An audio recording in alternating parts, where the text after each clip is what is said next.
Hello, jirra jirtu hordoftoonni KOOKEEF-TUBE akkam jirtu? Paartii Jaffaarraa geenyeerraa paartii Jaffaa akka isin hojjettaniin barbaadee ture garuu natti hin tolle. Anumti osoo hojjedhe bareedee yaade kanaaf kallattimaan kan waliin hojjennu ta'a har'a paartii Jaffaatiin. Wal argineerraa paartii tokkoffaa gara paartii Jaffaa gara duubatti deebitanii gara paartii shanaffaa gara duubatti deebitanii ilaaluu dandeessu.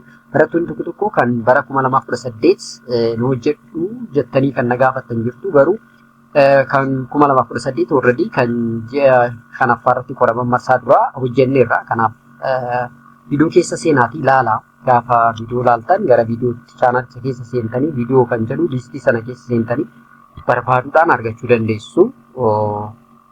2018 kan simisteera jalqabaa hojjenneerra jechuudha. So kallattimaan gara gaafii irratti gaafa seennu gaafiin inni jalqabaa. Suppose Mr. Abebe is an employee in the Human Resource Management Department of an XYZ company and after measuring his performance in assigned particular tasks, the organization assigned him as Human Resource Manager of the company. In this case, which Human Resource Management activities performed by the organization? Ega namichi Mr. Abebe jedhamu HR XYZ company keessatti jechuudha.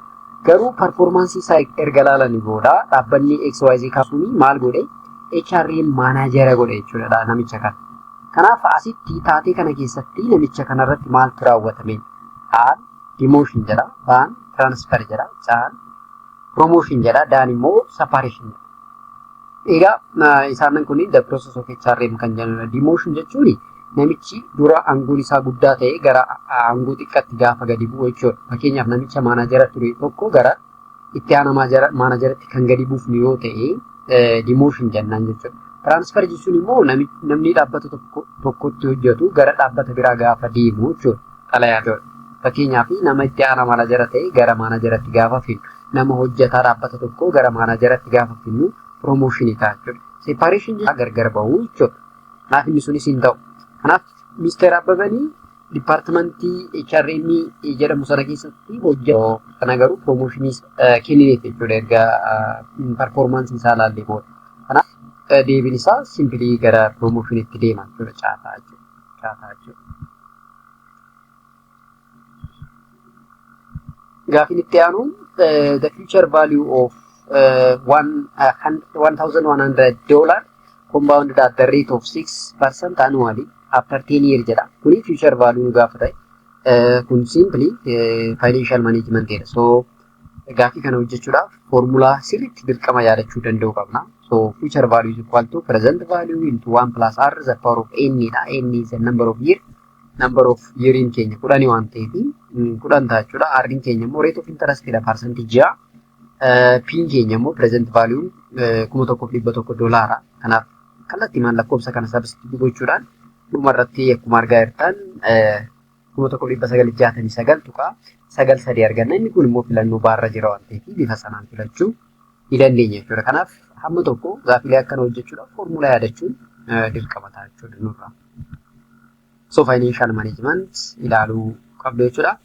Inni biraa which of the following is incorrect about planning jedha. Waa'ee planning ilaalchisee kan soba ta'e kan jechuudha karaa biraatiin. And concerns all managers in the level of management jedha. But lead to accomplishment of an objective at the minimum cost jedha. Chan focus of thinking for things happened in the past jedha. Dan immoo lay foundation for other function jedha. Egaa akkuma beekamu planning yeroo hundaa is future oriented dha. Jechuun gara fuulduraadha kan nuti karoora baafnu malee kan waan darbeef karoorri hin bahu. Kanaaf eenyutu pilaanii kana baasa gaafa jennu most of the time strategic or top level manager haa ta'an malee at any level planning ni barbaachisa jechuudha. Kanaaf aansirreedha. Inni biraa planning kan nu barbaachisu inni guddaani objectivii dhaabbata tokko achieve gochuudha. Objectivii dhaabbata tokko achieve gaafa goonu immoo cost minimize gochuun dirqama jechuudha. Kanaaf baanis sirreedha. Focus on thinking for things happen in the past kan jedhu kun garuu sirrii miti jechuudha. Maaliif waa'ee fuuchariidha jennee gara paasitti wanni deebinuuf hin jiru jechuudha. Gaafiin inni itti aanu from the following type of research which one help us to gain familiarity with the phenomena or to achieve a new insight into itself. Yes, type of research design that use for knowing something which is new. Amma waan haaraa beekuudha. Waa'ee wanta tokkoo waan haaraa irraa argachuudha. Researchiin hojjetamu maal jedhama? Descriptive research, exploratory research, hypothesis testing research, diagnostic research jedha. Amma akkuma maqaarraa ibsutti hypothesis testing gaafa jennu hypothesis jiru tokko null hypothesis fi alternative jira. Isaan keessaa kamtu dhugaadha kan jedhu check gochuudhaaf. Diagnostic research gaafa jennu immoo especially for health expert wanta tokko beekuudha. Nan tokko dhukkubsachuu danda'a. Maaltu isa dhukkube kan jedhu diagnosai gochuudhaaf research hojjetamu. Exploratory kan jennu kun garuu waan haaraa explore gochuudhaaf yeroo baay'ee kan inni hojjetamu. Therefore new insights achieve gochuudhaaf kan hojjetamu exploratory research kan jennu kan. Gaaffiin itti aanu one of the following is not the purpose of project identification jedha. A, to identify the existing gap and its magnitude jedha. B, to generate useful data and information jedha. Can bring light idea for the potentially viable object jedha. Dan immoo to accomplish project visibility study. Maal jedha? Project identification kaayyoon isaa yookaan immoo kaayyoo project identification kan hin taane kamidha? To identify an existing gap and its magnitude jedha. Sirriidha kuni. To generate useful data and information kuni sirriidha. Bring to light idea for potentially viable project jedha. Hin ta'a. To accomplish project visibility study jedha kuni hin ta'u. So the answer is D. Dan adda jechuudha. This is not the purpose of project identification. Maaliif projectiin stage qabu waan ta'eef at the project identification stage accomplishing project visibility kan jedhu kun sirrii miti jechuudha. Gaafni itti aanu which one of the following show the demerit of arithmetic mean? Demerit jechuun disadvantage of arithmetic mean jechuudha. Geometric mean and arithmetic mean jennee bakka lamatti qoonna waan ta'eef statistics irratti jechuudha. So and it is highly affected by abnormal values in the series jedha. It doesn't need arrangements of data. It affords a good standard of comparison. Its value is always definite or unique. Kanaaf kanneen filannoowwan kennaman keessaa disadvantage yookaan demerit of arithmetic mean kan ta'e isa kamidha. So aan sirriidha jechuudha. Maaliif it is highly affected by abnormal value kan jedhu kuni sirriidha jechuudha. So arithmetic mean disadvantage isaa inni guddaani abnormal value dhaan affect ta'uu isaati. Gaafin itti aanu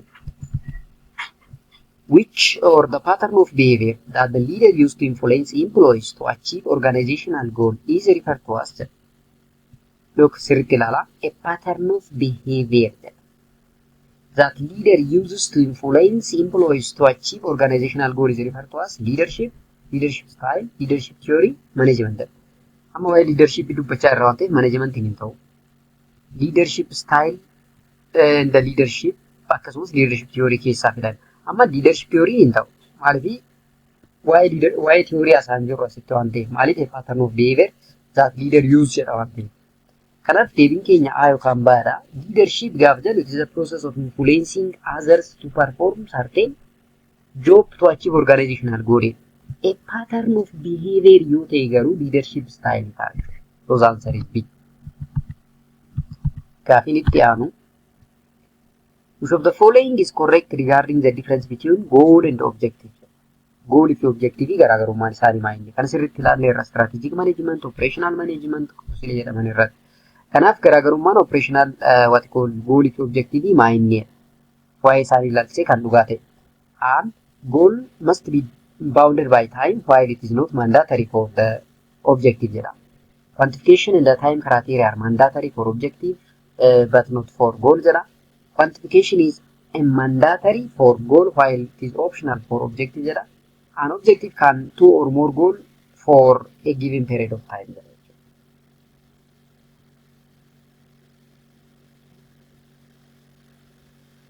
So I hope you say that B because quantification and the time criteria mainly used for objective advantage. It is not for goal. It is not for goal. Now the answer must be Bata actually. Sorry, I think gaafin kun saddeettaffaadha. Okay. Gaafii saglaffaa. Which of the following which of the following or which one of the following is not an assumption of linear programming model. Amma mo OR jechuudha. Operational research videos as hojjenneerraa waa'ee kanaas hojjenneerraa assumption of linear programming model jenne. Aan continuity dha, baan negativity dha, caan negativity dha, daan immoo proportionality dha. Egaa assumptionoota afran achi tarreessine keessaa negativity kan jedhu hin jiru. Kanaaf non negativity is not criteria for the linear programming model. Gaafiin kurnaffaan, your business can only be substantial or sustainable in the long run if it works in harmony with the social and natural environment. To understand the relationship between environment and the business entrepreneur must know. Yes, beekamaadha. Businessiin keenya akka itti fufiinsa qabaatuuf especially yeroo dheeraa keessatti naannoo keenya hawaasa naannoo sanaa sirriitti beekuun baay'ee gaariidha. Kanaaf hariiroo businessiin keenya naannoo keenya wajjin qabu beekuudhaaf entrepreneur maal hojjechuu qaba?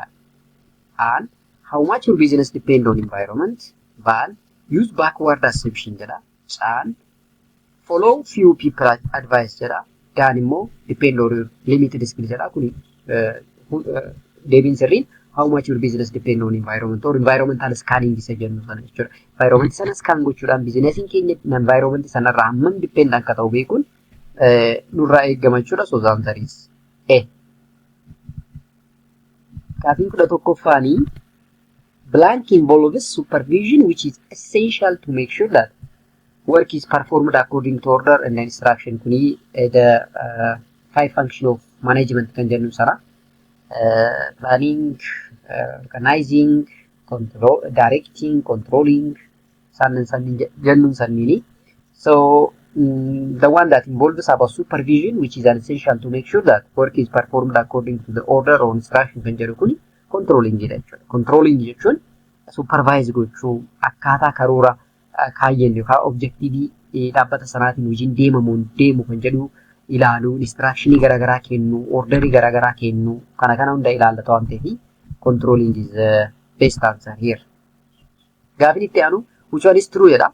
Intuition-based strategic decision making is not useful in a situation of greatest uncertainty. But strategic management is all about gaining and maintaining competitive advantage. And strategic management focus merely on strategy formulation stage. Strategic planning incorporate all stages of strategic management process. Termile irratti sirriitti termile ilaala baay'ee gaafa forumsa hojjetan amma kamtu dhugaadha. Intuition-based strategy decision making is not useful in a situation of great uncertainty. Ni ta'a kuni sirriidha. Intuition jechuun gaseedha. Uncertainty jechuun immoo information hin qabnu gara fuulduraa kan ta'u yoo ta'e dirqama gas gochuun nurraa eegama. Kuni amma sirrii miti jechuudha. Maaliif not useful waan jedhuuf. Asitti immoo strategic management is all about gaining and maintaining competitive advantage. Qofaa miti sirrii miti kuni soba. Strategic management focus merely jedha. Merely jechuun only jechuudha karaa biraatiin. Strategic formulation stage kuni sirrii miti. Strategic planning incorporates all stages of sirrii. Kana the answer must be D ta'a jechuudha. Kuni dogoggoraan ishee. Sorry. Inni kun dogoggoraan. Strategic planning incorporates all stages of strategic management process kan jedhu sirrii. Daa ta'uu qaba sirratti sirreeffamu fudhachuun nurraa eegama. Yeroo tokko type gaafa goonu dogoggoruun jira waan ta'eef waan akkasii sirreeffachaa deemuun nurraa eegama. So the answer is it must be D. Daa ta'uu qaba.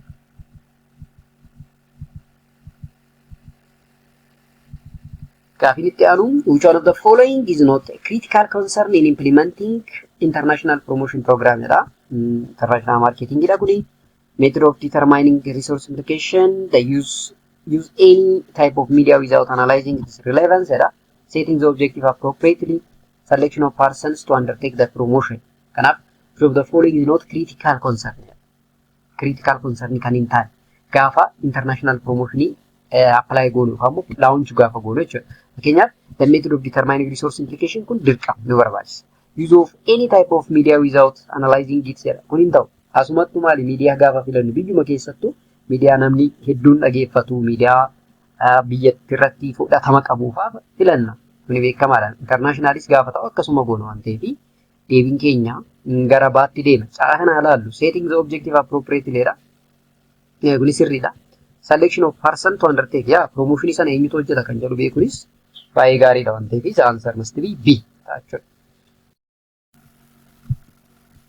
Gara gaafitti aanutti gaafa deemnu which one of the following statement shows the difference between goods and the service jedha.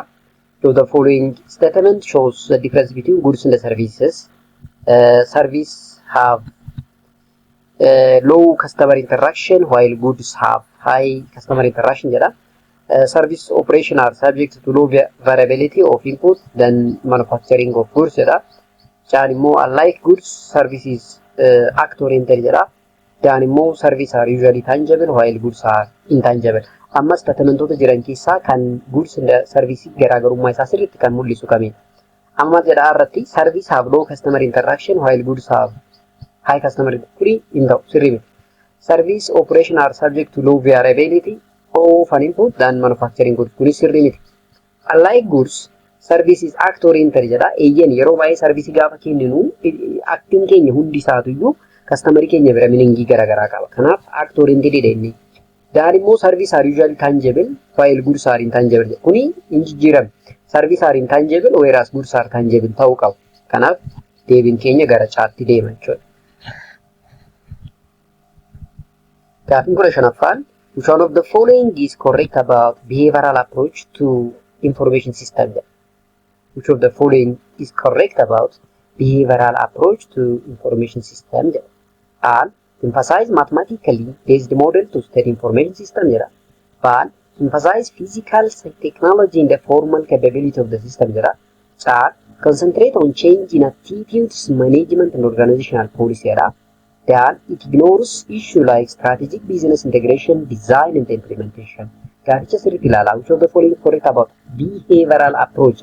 Behavioral approach of information system mainly concentrate on change in attitude, management and organizational policy. So the answer is C. Blank describe the variation among values of the member of the population.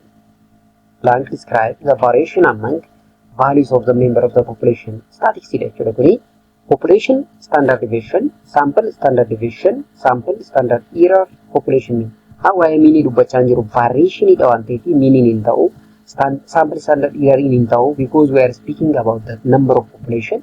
Sample standard deviation in ta'u, population standard deviation. Population standard deviation mainly describes the variation of element among the population. So the answer is A.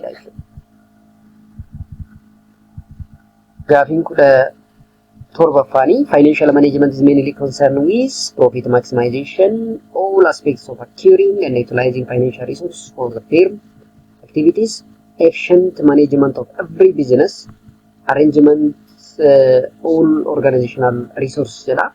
So financial management in yeroo baay'ee concern kan godhu mainly profit maximization, all aspects of acquiring and using financial resource for the firms, efficient management of every business, arrangement, all organizational resources. Most of the time it can be associated with acquiring and utilizing financial resources.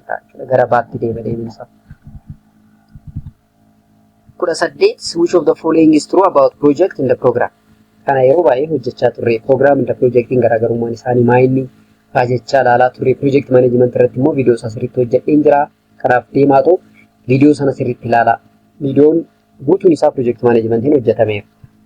So garaagarummaan isaanii maayinni waa'ee isaanii ilaalchee kan dhugaa ta'e kan jedha. Project is narrower than program in scope and it can have program as a component. But the projection of cost and the time from program is easier than that of program. Project project is specific in the detail while program is comprehensive in the general. Program is narrower than project in scope and it can have a project as a component. Enough project the program ilaalchee kan sirrii ta'e project is narrower than program kan jedhu isa kana jechuudha. Scope isaanii gaafa laallu akkasumas component isaanii gaafa laallu project is somewhat narrower than that of program kan jedhu kun deebisirreedha jechuudha.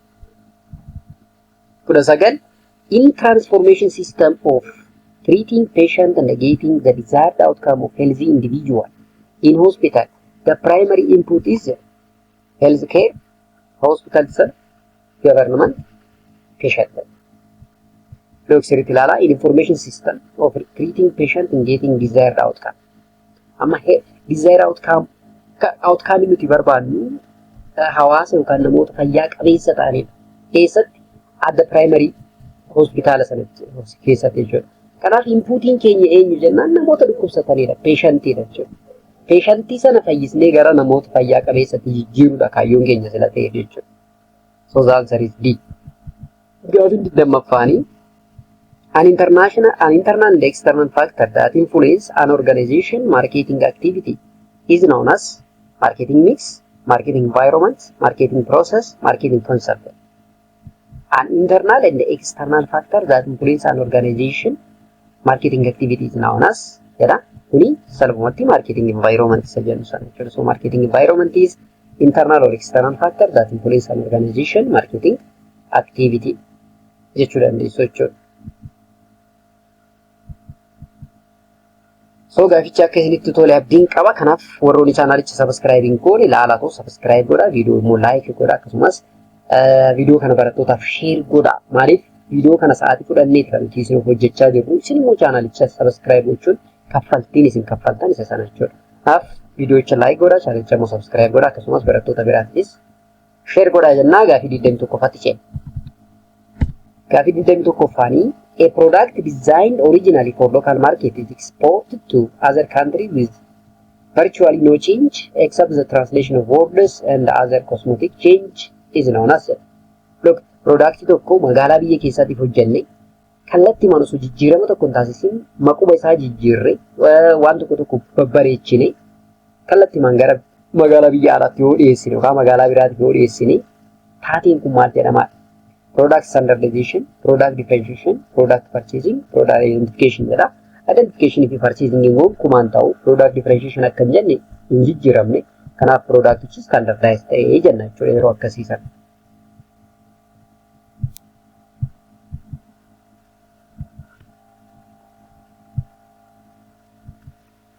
So gaaffii 22ffaa gaafa laallu from the following choice one indicate any difficulty and a challenging solution. A real or artificial, the solution of which require reflective thinking is scientific study, hypothesis testing, research problem, research method. From the following choice, one indicate any difficulty and a challenging situation, a real or artificial solution of which require reflective thinking. Question that needs solution research problem. So research problem can be the answer. Which one of the following or which one is an approach to product distribution when products are designed for a large quantity of market? Mass distribution, specific distribution, exclusive distribution, selective distribution. Which one is the approach to product distribution when products are in large quantity? Large quantity and distribute which you can product is mass production or mass distribution. If I mass distribution can deebii sirriidha jechuudha. Gaaffii 24ffaan all are the significance of measuring correlation except one. A. To reduce the range of uncertainty for our prediction. B. Show some kind of relationship across several types of variable. C. Aids in locating the critically important variable on which other dependent. B. A high correlation is necessarily indicative of a causal relationship between two variables. All are the significance of measuring correlation except one. So significance of correlation, measuring correlation can in tani kami kan jedhuta kan different. To reduce the range of uncertainty of our prediction. Some shows some kind of relationship across several types of sirriidha kunis. Aid in locating critically important variable on which the other depends sirriidha kunis. High correlation is necessarily indicative of causal relationship kan jedhu kun sirrii miti. Thus, it is not necessarily an indicative of what the causal relationship between two variables.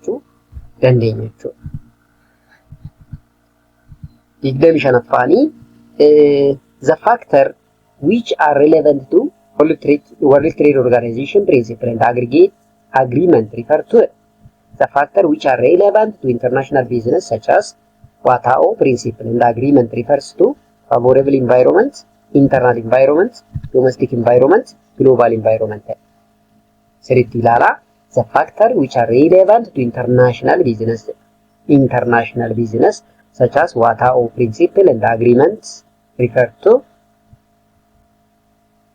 So in short, global marketing, global environment. So global environment is what the factor that relevant for international marketing or international business. Selate future.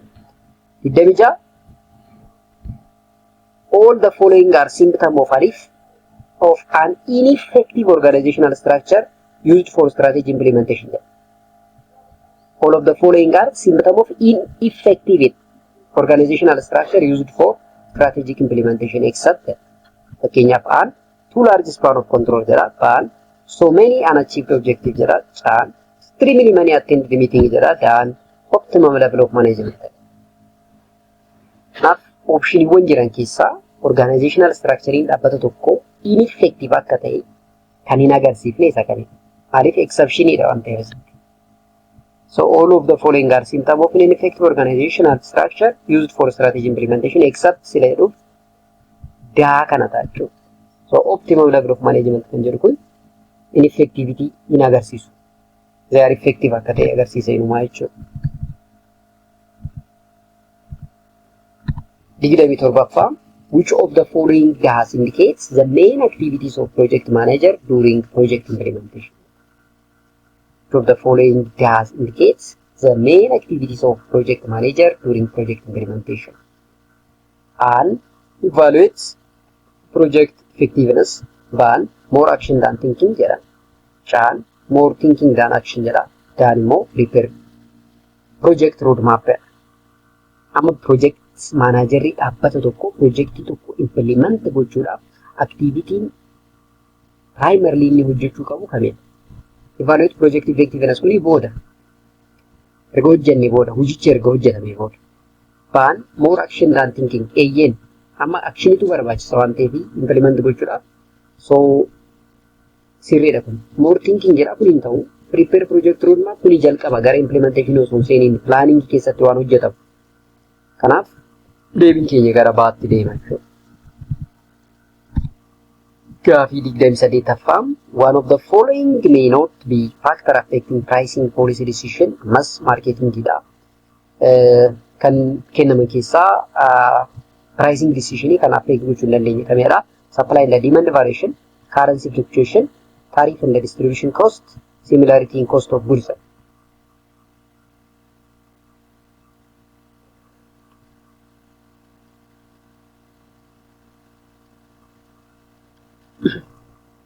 Yes, surely. Filannoowwan jiran keessaa kan factory ta'uu hin dandeenye that similarity in costs of goods kan jedhu kun it is not the factor that affect pricing policy decision. Thus pricing policy decision dhaabbata tokko affect gochuu hin danda'u kun jechuudha. Sababa sanaafi daan sirriidha. Supply and demand variation kun dirqama. Pricing affect gochuu danda'a. Currency fluctuation yen doolaarri ol ka'uu fi gadi bu'uun amma akkuma argaa jirrudha. Taarifnis murteessaadha. Kanaaf daan sababa kanaaf filatame jechuudha. 29ffaan from the following one is a major area in which valuable innovation might be made. Recognize idea, recognize possibility, recognize alternative, new product. Mass marketing marra jirra. Product development stage irra. So from the following one is a major area in which valuable innovation might be made. So sadarkaa kam irratti innovative idea, innovative process, innovative method kan itti fayyadamu. Recognize idea kun sirrii miti. A new product kun sirrii miti. Amma recognize possibility and recognize alternative kan jedhu kanarratti. Kanaaf yeroo recognize possibility wan garagaraa gaafa laallu carraa innovative idea itti argannutu jira jechuudha. Kanaaf deebiin keenya gara baatti deema jechuudha. Gara baatti deema jechuudha. Maaliif gaafa possibility wan garagaraa recognize goonu innovationii keessa seenuu dandeenya yookaan waan haaraa innovate gochuu yookaan modify gochuu jijjiiruu dandeenya sila ta'e jechuudha. Gaafin dhumaa 30ffaanii of the following which one is an importance of motivation? Resistance to organizational change, high employer turnover, low level of performance, increase organizational image. Filannoowwan kennaman keessaa importance of motivation kan ta'e hojjettoota keenya motivate gochuun bu'aan isaa maa inni? Yes. So resistant to organizational change. Organization sana keessatti change sana resist akka ta'uuf jira kun sirrii miti. Resistance change gochuun hin jiru yeroo sana jechuudha. Inni biraa high employer turnover jedha. Hin ta'u hojjettoonni hedduun gaafa hojiirraa hafan jechuudha kun miti sirrii miti. Low level of performance. Inumaa gaafa motivate ta'an performance isaanii dabalu malee akkamitti gadi bu'a. Increase organizational image. Eeyyeen dhaabbanni sun image isaa akka guddatu taasisa. Motivation in jechuudha. Kanaaf deebiin keenya daataa jechuudha. So nice video is done. Partii torbaffaatiin kan walitti dhufnu ta'a. Ammasitti bakka jirtanitti nagaatti garuu chaanalicha subscribe osoo hin goone baa'uun gonkumaan danda'amu. Barattoonni VPN qabdan immoo VPN keessan on gootanii viidiyoocha yoo ilaaltan kanneen moobaayiliidhaan ilaaltan viidiyoo algooriizimiidhaan akka garmalee tamsa'u taasisa waan ta'eef akkas gochuun hin dagatinaa jenna. Oromoon baay'eedha. Namoonni chaanalii keenya ilaalan hedduudha garuu chaanalicha immoo subscribe osoo hin goone kan baane hedduudha ammas jechuudha. Kanaaf yoo isin jajjabeessitan anis viidiyoo garaagaraa hojjechuudhaaf motivate ta'a waan ta'eef as a management student especially waa'ee motivation sirriitti beektu waan ta'eef chaanalicha subscribe viidiyoocha like akkasumas share gochuudhaan baa'uu hin dagatinaa jenna. Viidiyoo paartii torbaatiin ammoo arginutti bakka jirtanitti nageenyi isiniif haa baay'atu jabaadhaa dubbisaa gaafilee kanneen hojjedhaa dabalataan gaafilee telegram irratti gadhifne tokko hojjedhaa education consultancy wano description video kana jalatti jira waan ta'eef personal contact kan jedhu jalatti seentanii education consultancy telegram channel argattu waan ta'eef achirra seentanii gaafilee argachuu dandeessu waan ta'eef isaanan hojjedhaa kanneen sirriitti ilaalaa waaqa wajjin qophaa akka dabartan abdiin qaba jabaadha.